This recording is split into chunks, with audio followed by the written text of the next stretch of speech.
Welcome back to my channel. So either you're a data scientist or the Python developer, this comprehension can make your code faster, cleaner, and more dynamic. So today we will see the two examples. One, I will do the square of any list, and second is the identify the even number within the list. So just see the syntax.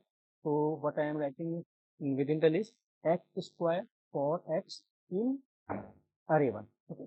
So let's press the control plus enter. You will see squared values are coming for all the elements represented inside this array. Second is I wanted to identify what are the even values.